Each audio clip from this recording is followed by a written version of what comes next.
Well, thanks. We're going to talk now a little bit about the point of care test reporting tool for COVID-19. And as Molly said, my name is Catherine Allen Britson, or Kathy, and I am a nurse consultant and infection preventionist with the Division of Healthcare Quality Promotion. And I'd like to thank you for joining us today for our training updates on the use of the NHSN point of care or POC test reporting tool for COVID-19. I hope that the training will answer most of the questions that you have and maybe optimize your use of the tool. So we'll go ahead and move forward. If I can get my two screens going here. There we go. Today we'll cover some of the common causes of NHSN users stating that they cannot see their facility's point of care data and how to remedy those solutions or situations. We'll also talk about current and soon to be released options for batch uploading POC data into NHSN. And then we'll hopefully have some time to answer questions that you all have submitted into the Q&A box. And related to that, as you're all doing, if any of you are submitting anything into the chat box, I think you've all figured out that hopefully that we're not answering any questions in there. Everything needs to go through Q&A.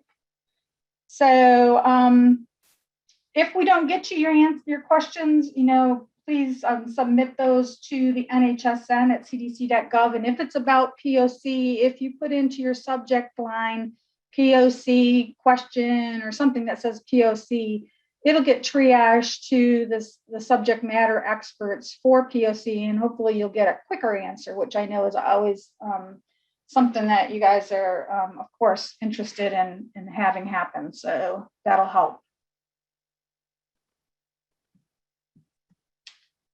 So let's first talk about why you might not be seeing your facility's POC data and what might be the cause. Or maybe it's your health department telling you that they are not receiving your facility's POC data. First thing we need to determine, especially for the question of why would your state health department be telling you that they're not receiving your POC data, is if your facility is actually reporting to the POC test reporting tool. Believe it or not, some NHSN facilities think that they're doing that, but they're not.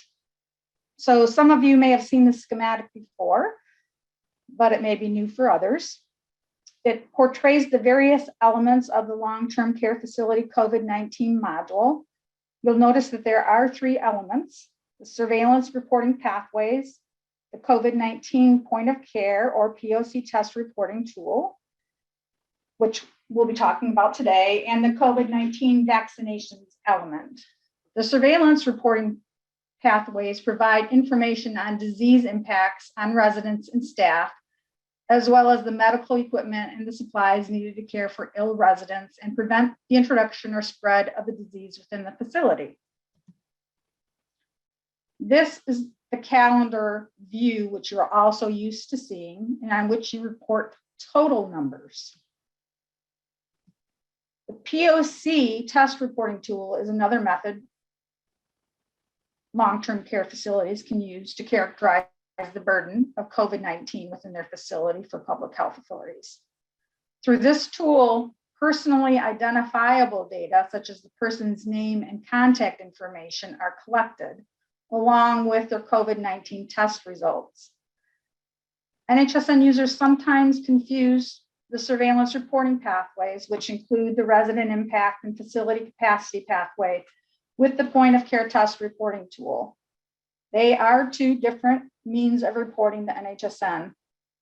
While the resident impact and facility capacity pathway does collect data about numbers of tests performed and numbers of COVID-19 positive residents and staff, they're only total numbers, or summary data, as it's sometimes called. Line level or patient-specific data is collected only via the point of care test reporting tool, and that data can be used for contact tracing and other uses. If your state health department calls you and says they haven't received your POC data and you believe that you've been reporting it, Make sure you're actually reporting through the POC test reporting tool, not just the surveillance reporting pathways.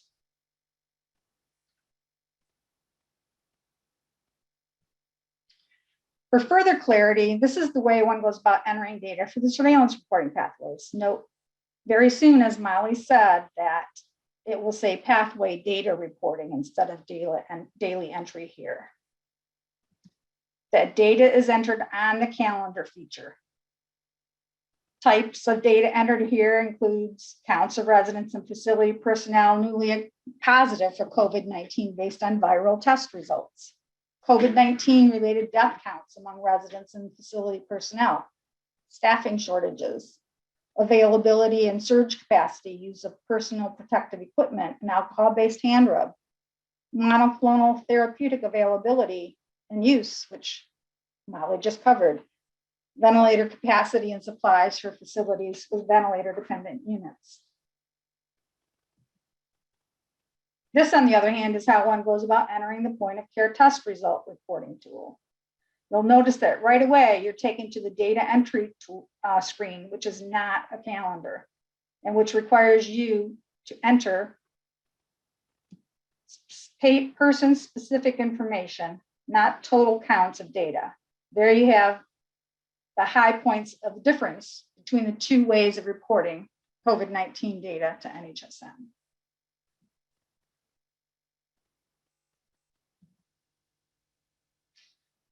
Another thing that we hear from people is, I can't see any of the staff point of care data in my facility, or help, all of the point of care data that was entered by the previous NHSN user for our facility is gone.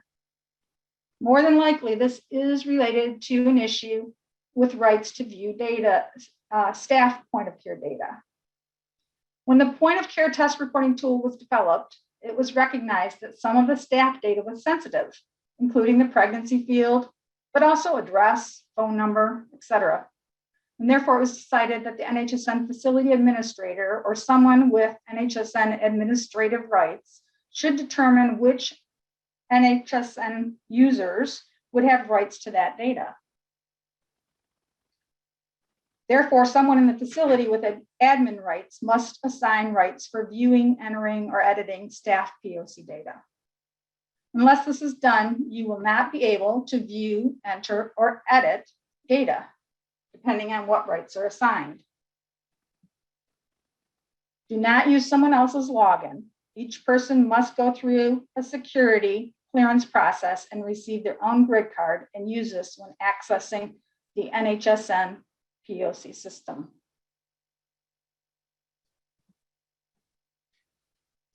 Here I'll show you how someone in your facility with administrative rights can grant you rights to staff POC data.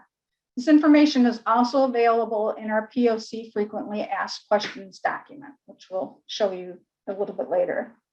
The person needs to log in as themselves with their administrative rights, then go to Users on the blue navigation bar and choose Find. On the Find User screen, they can simply choose Find without entering any other information on the screen. This will return them a full list of all users in the facility. I've blocked out all the individuals in this facility because even though the facility is made up, not all the users are. From the list of users on this list, have the administrator choose your name, which will automatically take them to the next screen. They should then click on the Edit button at the bottom of the screen. On the next screen, which is the Edit User screen, they should choose Edit Rights. On the Edit User Rights screen, the administrator must check the options for the rights to staff and visitor data that they would like you to have. Then they must check Save at the bottom of the screen. If you yourself are currently in the NHSN application, you will need to log off and enter back into NHSN in order to activate the change in rights. Please note that the visitor POC data is currently tied to staff POC rights.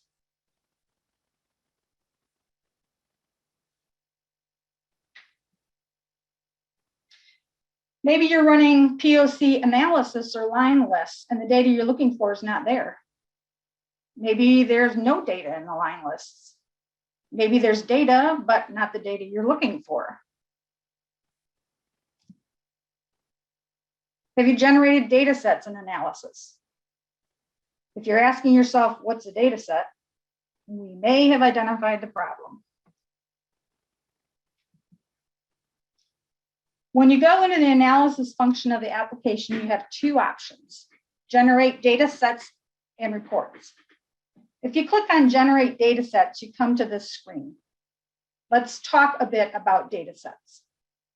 Data sets, which is just another name for the bundle of all of the data that has been entered, are NHSN user specific. That means that I have my own data set and you, as a user, have your own data set. My data set will include all data entered into the system in my facility by all NHSN users. So it's not just the data that I've entered, but it's the data that everyone in the facility has entered. But it's only through the last date on which I generated the data set. The yellow box informs you of the last date and time that you generated data sets. If you've never generated data sets, it will tell you that as well. And I go into a lot of systems and see that data sets have never been generated. So why is this important?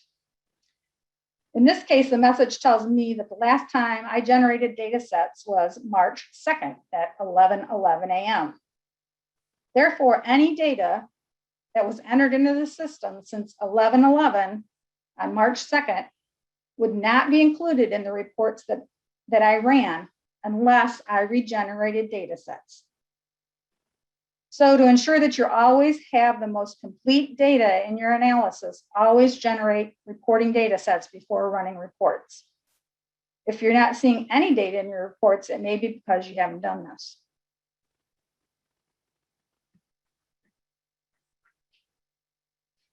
Have you stopped noticing error messages? Are you suffering from error message fatigue? We know that there have been more error messages than usual lately, and we are definitely taking steps to remedy that, but please don't let your guard down.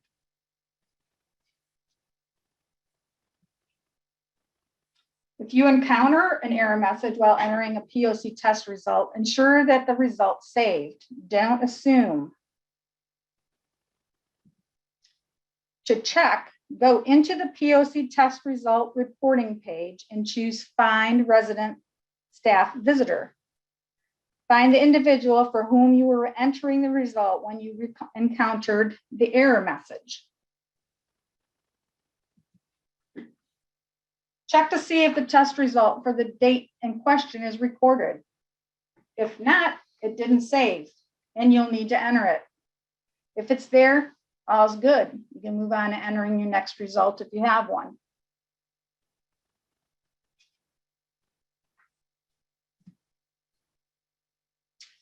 Finally, let's talk about some routine data quality assurance checks that you should perform. You might believe that data is missing when it's actually split between two individuals within the facility's data. This is something that we have seen occur. Look for same individuals listed more than once with slightly different spellings of their names. For instance, Kristen Doe and Kirsten Doe. Or one-off ID numbers. For instance, 1234 and 01234.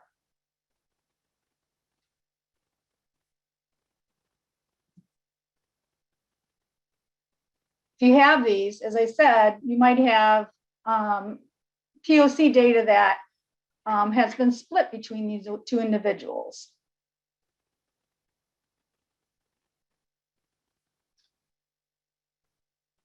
We can create a QA report, which we can save and easily and routinely run to make sure that we don't have any squirrely data, as I call it. It's not that hard, so let's take a look at how to do that now. And of course, what we first have to do is to generate data sets.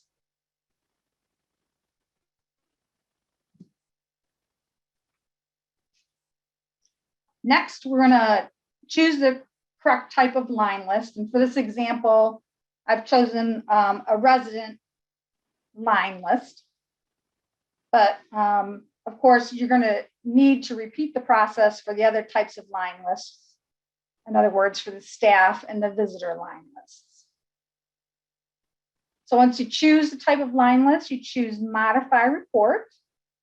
And this is because we want to change the report from the default report with all of its variables that are attached that we would get if we just chose run report.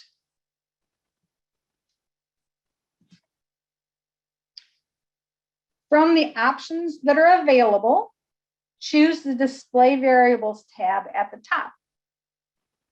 Then, because we want to create a very simple QA report, we're going to move all of the variables which are defaulted as selected variables shown on this slide in the right-hand box out of that box. And we can do that easily by clicking on the All button in the middle that has a double arrow pointing to the left.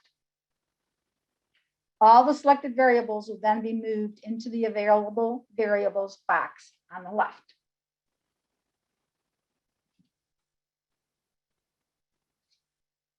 Once we have a clean slate in the Selected Variables box, as you can see here, we're going to move only 3 of the available variables over into the Selected Variables box. And we're going to move them over in the order in which we want them to display. First, we click on the last name variable. You see that I have that highlighted here with a 1. And then we click on the selected button in the middle, which points to the Selected Variables box on the right, highlighted here with number 2. That will move that variable into the box on the right, Selected Variables. We then follow in the same fashion with both the first name and then the resident ID variables. So this looks a little bit messy, but it's really straightforward when you look at the steps that are outlined. 1, 2, 3, click on the first name. 4, click on selected, that moves over the first name. 5, click on resident ID. 6, click on selected, and that moves over the resident ID. And then the variables will be in the order that you want them in the Selected Variables box. When you're finished, the boxes will look like this. Well, I'm not going to show it in the slides here. After you get the Display Variables tab to look like this, you're going to move to the Sort Variables tab at the top, right here. And in the same way, make that screen look just like this screen. The Selected Variables box on the Sort Variables tab should look exactly as it does here on this tab. The Sort Variables tab just basically says how it tells the report how you want to sort it. And what that means is when you do it like this, it will say, I want to sort it by the last name. So it'll be in alphabetical order by last name. When you're finished with the Sort Variables tab, you're going to hit Run at the bottom.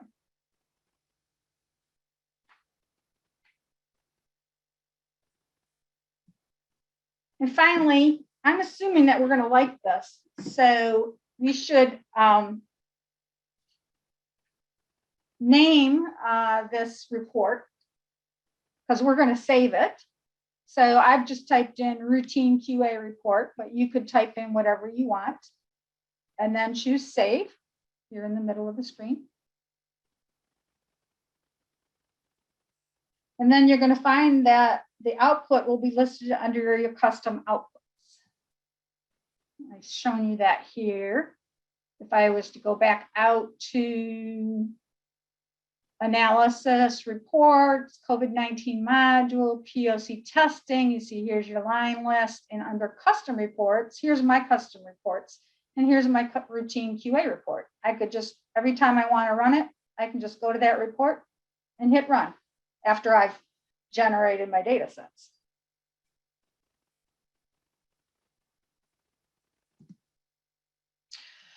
So what do we see here? here's the output that we came up with in our facility. You'll notice that there are actually several individuals who are listed with more than, they're listed more than once that have the exact same name and resident name. For instance, Blue Sky 2224.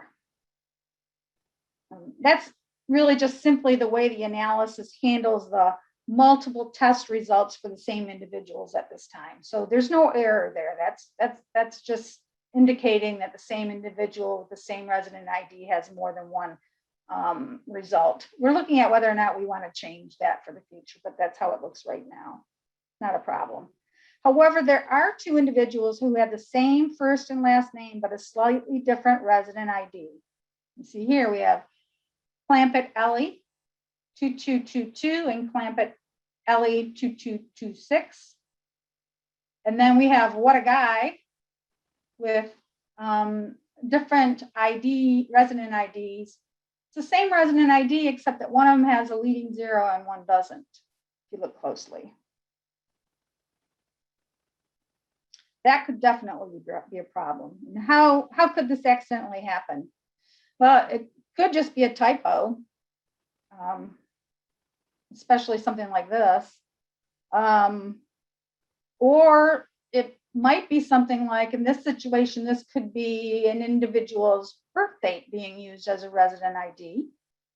And if somebody is inconsistently using a leading 0 for the month of March, sometimes they use it and sometimes they don't, this could happen.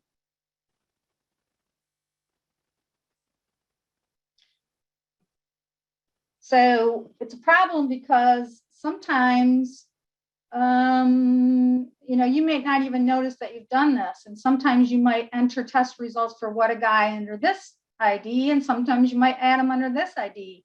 And then if you happen to pull up this ID here, and you say, wait a minute, I entered test results on Monday and they're not here. Well, that's because you entered them on Monday under this result or under this ID.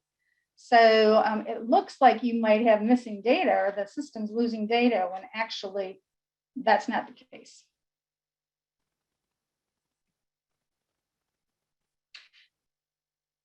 So if you're a person that does enter data using this feature where you go in and you put your resident you choose the drop down resident individual and then put in the resident ID, you might be more prone to this error. So it'd be even more important to perform routine QA checks. If you use the Find Resident Staff Visitor to enter data, it's a little slower, but you're less likely to run into that.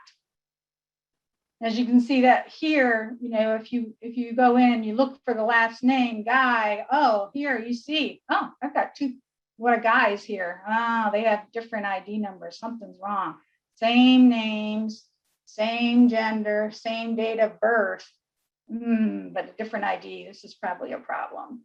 We're actually going to be enabling a soft alert that will identify when and if you go to enter the same exact first and last name and date of birth, but different ID. And you'll have to confirm that you actually want to do that in the future to try to address this.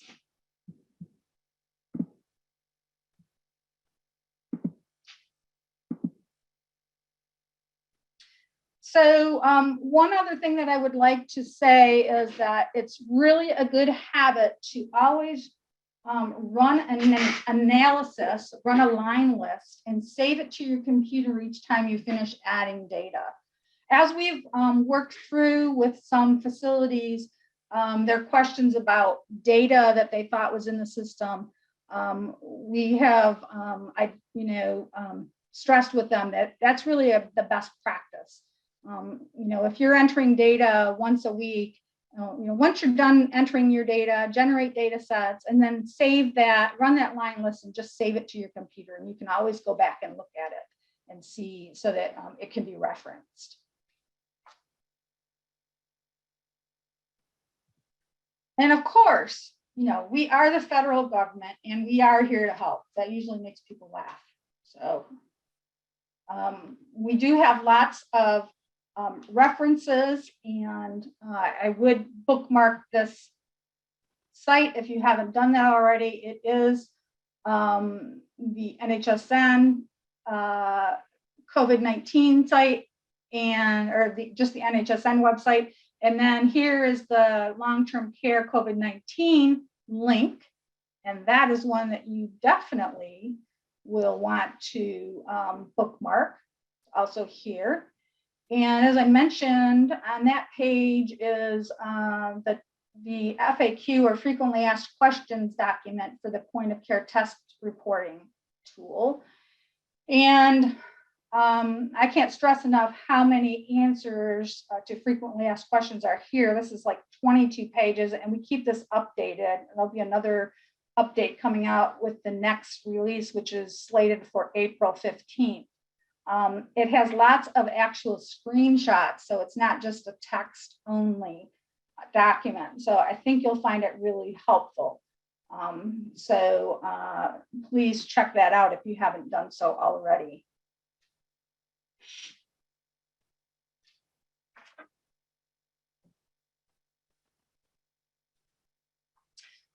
This is also where you'll find the template and the file layout for the Csv upload for the point of care test results that we're going to talk about.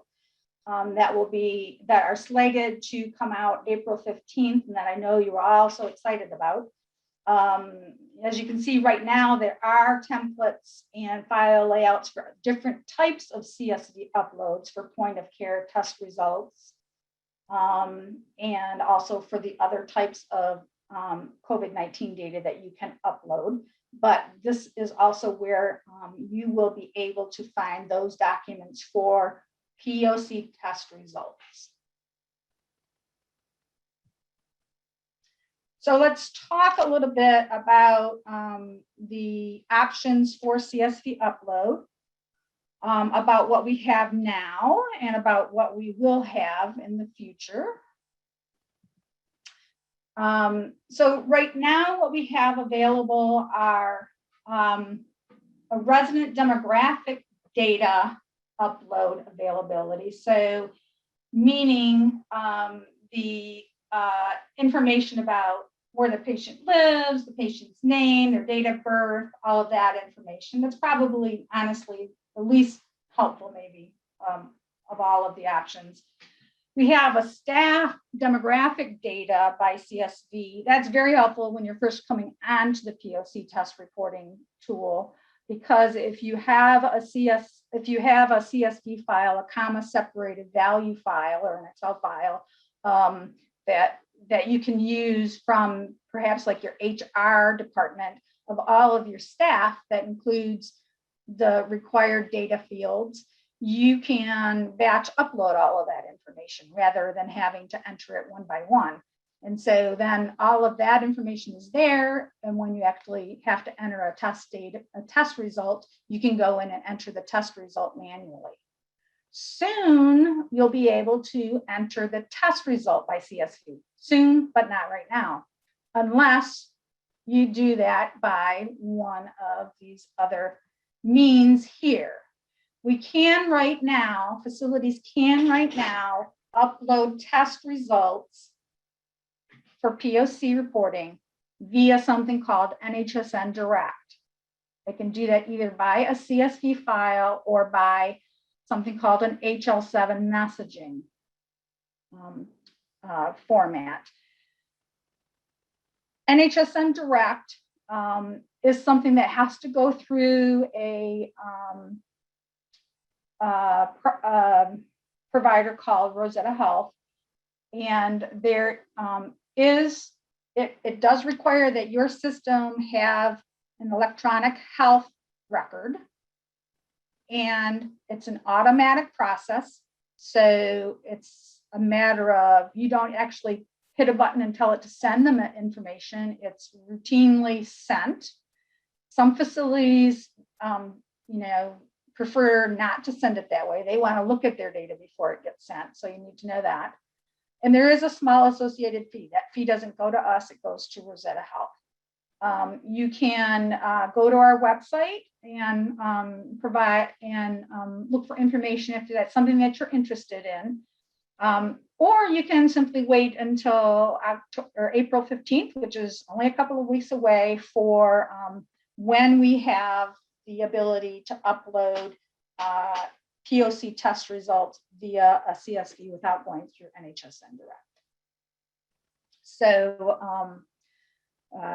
that is not that far away. I know everyone has been waiting for that.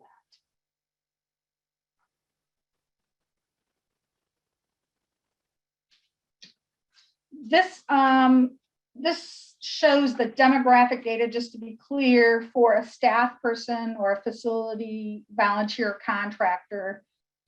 Just to be clear, when we talk about demographic data upload, you know, for residents, this information is automatically defaulted as the facility, because that's where they live. So it's, you know, it's not as big of a deal, but if you choose to upload staff demographics, you know, this is the data that you're talking about. Okay, let's go ahead and take a look at the tools that are available for us on the website for CSV uploads. So we're going to go back, as we said, to the long-term care facility COVID-19 module page, and you'll recall that we said that we had importing data resources here down at the bottom, about 3/4 of the way, and there's a section for point of care upload resources. And you'll see that there's there are several options here. We're going to look at the template for CSV upload of staff demographic data and the file layout for CSV upload of staff demographic data. We're going to need both of those for today. We're also going to need the state and territory county codes for US. So let's look at those in just a second. I do want to also point out that here is a template for a CSV upload of POC COVID-19 data. This is for the test results. And these files are very, very similar to what is going to be needed for the CSV POC test results upload via CSV that'll be coming out April 15th. This is, again, via the direct, but pretty soon there will be, as I mentioned, separate listings here for CSV upload of those. So if you want to take a peek at those, you can take a peek at those. So let's first just look at the state and territory code, county codes file. If you are going to be uploading staff or visitor information, you're going to need to know about this file. Sorry, I'm using two screens, so I have to move things up and down. And if the person is in the staff lives in the United States, or the visitor, you're going to need to refer to this, and you'll notice that for each state and each county within those states, there is an NHSN code, and you'll have to use that code here in the column B. So Mobile County, Alabama is AL097. These are all zeros and not O's, so make sure that you get those correct. So in the county code, in the county field, you'll need to use the NHSN code. So that's one document that you will need to have whoever helps you, if you have someone help you build your CSV file, refer to. This is the template here that we said, the CSV upload template for staff demographics. So let's look at that now.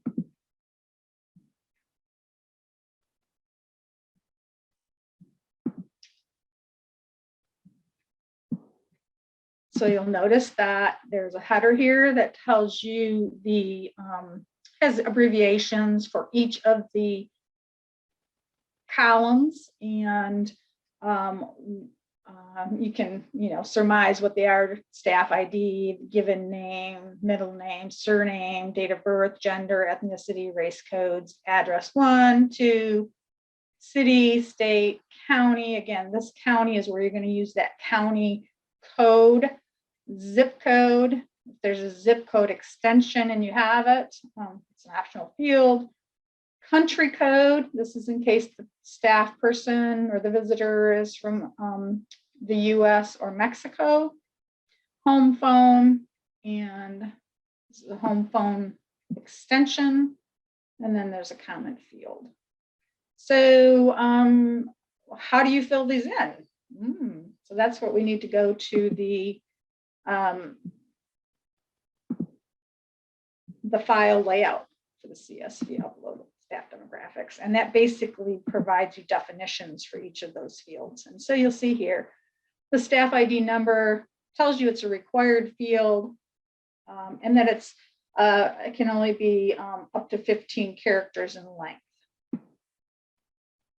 Middle name, date of birth, has to be less than or equal to today's date, and has to be after or equal to the first day, January 1st of 1890. And here's the format. You have to use your slashes in between, month, day, year. Here are your codes for ethnicity, his or no his, or Hispanic or not Hispanic, your race codes, your country codes, US, CA for Canada, or MX for Mexico. States in here, if you have indeed, you live along the international borders and you have staff that are coming across the borders to work, or you have visitors that are coming across, we are including the bordering states from Mexico or Canadian provinces, codes for those as well. So you may need to refer to this document for those. There's the Mexican states here. Zip codes, and then of course the phone and the zip codes in Canada or Mexico may be different. So the formats for those are included here as well. So this will be where you go to make sure that you have the right format for all of those fields. So let's now go ahead and look at how we would actually go about importing a CSV upload. You're going to go, and again, this is for staff demographics. This is not how you would upload the CSV, do a CSV upload of POC results. I thought they were going to be very similar, but they're actually going to be a little bit different. And I'm going to be putting together a video recording of that process and uploading that to the website. And we'll let you know when that's available, so you can see that process.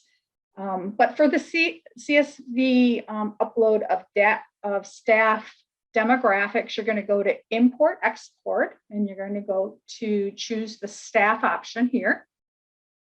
Click on that, and then you're going to have to browse for the file that you have already prepared with your staff demographics.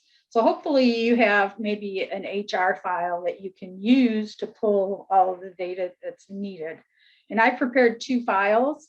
The first one is to show you what it looks like when you have a successful upload. So is this file here. So I just click on the file that I want, and then I choose submit. And you'll see that here, and I only had 2 records in this, it's not a huge file, but it's just for examples. But it tells me that I had 2 inserts. And then on the next file, you'll see what it looks like when I have some bad data. But the inserts tab is the data that is going to be inserted without any problems. So I have 2. I have no bad data files, so I can choose submit. It says, are you sure you want to import the records? I say okay, and it tells me, hey, you you were successful in importing your data. Fantastic. My data went in without any problems. So let's look at what might happen though, when you're importing a lot of data, and it's easy to have typos or to have some little errors. And so let's look at what you might encounter if you have some small errors. So again, I'm browsing to my file. This is a file that I know that I have some errors in. You won't know that, but you'll see. In this case, I had 3 lines of data. I had one that is good. This Seamus C went in. It says that it's inserted and there is no problems with this data. But it's telling me that I have 2 lines of bad data. Roberta Roberts, I have some bad data, and William Williams. Now, it gives me a hint here. It tells me that for Roberta Roberts, that city is required. It tells me it twice. I don't know why it tells me it twice, but it tells me it twice. The city is required. And I, for some reason, and you can see the red asterisks fields are the required fields, and indeed that field is missing. So for some reason I have, this is the city, and it is in the address, the second address line. So someone just entered it in the wrong field. So we can fix that. And this one tells me that the date of birth is not type date. It's an invalid date. So I have to fix that. It has to be greater than 01/01/1890.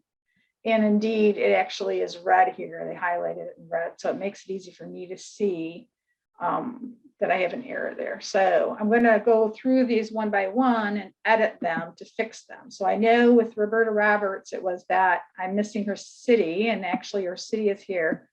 I'm gonna just do a cut and paste. Move her city from the second address line to the city field and then hit save. And it's telling me record move to insert record collection. That's just telling me that, yep, I moved it from the bad data to the insert. So it's going to go there. And now it's highlighted, it does this funky little thing. And this has confused me a couple of times. I'm now in the inserts tab. So I need to now move back to the bad data tab. And so to get back to William Williams, remember he had a messed up birth date. So I'm going to go here and I'm going to enter his birth date, which will just say that I happen to know it is 11/30/1991. And hit save. And that's telling me the record moved to the insert record collection. And now I have 3 individuals ready to insert. I have no bad data, no tab for bad data. I'm good to go. Hit submit. Are you sure? Do you want to import the records? I say okay. And the data is successfully imported. We can check. We can go to the POC test report and say, let's look for Seamus C. And there he is. Sure enough, all of his information is here. I could look for William Williams. And there he is with all of his information, etc. So you can see that we've had a successful upload. So that is what we have available right now for uploading staff demographic data by CSV. And we are going to close out. We thank you for joining us today on our presentation, and look forward to having more trainings in the future. And thank you for participating, as always, in our NHSN applications.